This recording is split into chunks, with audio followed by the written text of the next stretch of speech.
The United States is headed for a total collapse. And it's not going to be just a financial collapse. Financial collapse is a huge part of the equation, obviously, but there's much more to this picture. A nation that is socially unified and politically sound can quickly recover from a currency crisis, stock market collapse, or even the loss of a war. But when a nation is fractured ideologically, corruption at every level of government and finance, and with a culture that has become hedonistic, superficial, and self-absorbed, the chances of that nation holding together through a serious shock are very slim. In this video, we're not going to attempt to outline every possible scenario and every possible outcome. And we're not going to go into the technical details of why we're in this situation, nor am I going to try to prove the point that we are headed for a collapse. I've made a number of videos covering these topics that you should watch if you need the background. Here we're just going to focus on what comes after the collapse, however that collapse unfolds. So imagine, if you will, that we're fast forwarding to that moment in time when the US government has lost control. The banking system and the dollar have collapsed, and the people are left to choose what comes next. The specifics of how we got to this moment are blurred, and the details of the aftermath are left to the imagination. So, what will you choose? How will you rebuild?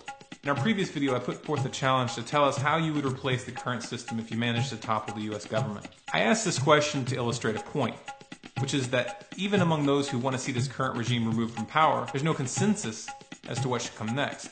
That's a problem, and it's a very serious problem because it means that the fall of the US government could mark the beginning of a bloody and protracted civil war as multiple factions battle for control. Now, just to give you an idea of what some of these factions could look like, let's take a look at some of the comments from that video. The idea of setting up a socialist system is very popular.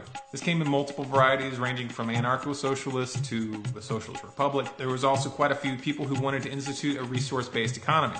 Some people thought that the answer was to put Ron Paul in charge. To be honest, I'm not convinced that Ron Paul would actually want that job. We have a few anarchists and voluntarists who want to have a society where people aren't ruled over by government at all. We had some that said that the system is fine as it is and doesn't need to be changed. And we had quite a few who proposed that we revert back to the Constitution or restore the Constitution, though it's a little bit unclear as to what that would entail. Some people came right out and said that they would prefer to revert things back to the way they were in the 1700s, which, though unrealistic, is actually the clearest of the reversion proposals, because at least then we know what we're reverting back to. Many others say restore the Constitution, but restore to what? The very first version, where blacks were only considered 3/5 of a human and only land-owning white males could vote? Or do we move it a little farther forward to make these concessions but stop before we get to the 16th Amendment, which sets up the federal income tax? I'm not trying to answer this for you. I'm just saying that you have to be clear about what you're talking about. Now, without me taking sides on any of these issues, just take a look at these factions. Many of them are diametrically opposed and cannot be brought together in a compromise. So what would happen if these people were left to sort out what comes next while operating from our current paradigm? A paradigm in which the state uses violence to enforce its will. There's really only three possibilities. One, you all open a debate and try to convince each other which way is the right way. Good luck with that. You've had the internet for almost 20 years now and you still haven't sorted that out. I highly doubt that the conservatives are going to convert the liberals or vice versa in a post-collapse scenario, and you may not even have the benefit of the internet. Option number two, you settle this issue with violence, and whoever has the most guns and ammo and is the best organized crushes all the opposition. This is how these situations are traditionally handled, and it's the most probable outcome if we don't work to change the paradigm we're operating from. Or option number three, we take an alternate path where people group together according to the way that they want to live and they allow others to do the same. It should be obvious that option number three is the only sane and moral option. Trying to convince everyone that your way is the right way isn't going to work, and using violence to crush everyone that disagrees won't give us a world worth handing down to future generations. Now, the third option is actually the most practical option for other reasons as well. When the US government collapses, people are going to have to band together in their local communities to survive. Those that succeed are not going to be Mad Max loners roving the wilderness, but rather cohesive groups that are capable of living and working together. These groups are going to be small, and there will likely be numerous groups living in areas that were once single cities. It only makes sense that these groups are going to bring people together who are close enough to the same frequency to work towards a common goal. The most basic goal being survival. It is highly unlikely that these groups are going to immediately be capable of merging together to reconstitute something resembling the United States. This is something that may be hard for some people to come to terms with. Once the United States collapses, it's not coming back. What we're looking at is something akin to the collapse of the Roman Empire, which crumbled into many pieces, which then began to develop their own cultures and languages over time. What did the Roman Empire become? It became Spain, France, Italy. Even Germany and England were once part of the Roman Empire. Now, you can make the argument that the European Union is currently regrouping the Roman Empire. However, it should be obvious that the Roman Empire never came back in the form that it had before. Now, here's where the non-aggression principle comes in.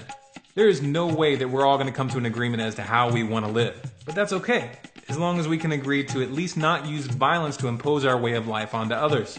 There's absolutely no reason that one community couldn't build a resource-based economy right next to an anarcho-capitalist community, or have an anarcho-socialist community right next to a constitutional community. As long as we don't initiate violence to get our way, there's no reason that these contradictory systems couldn't coexist. The non-aggression principle is really a very, very simple idea. And that's a good thing, because the simpler an idea is, the better chance it has of being adapted by people with very different ideologies. Could a constitutionalist abide by the non-aggression principle? Of course they could. Could an anarcho-socialist abide by the non-aggression principle? Again, of course you could.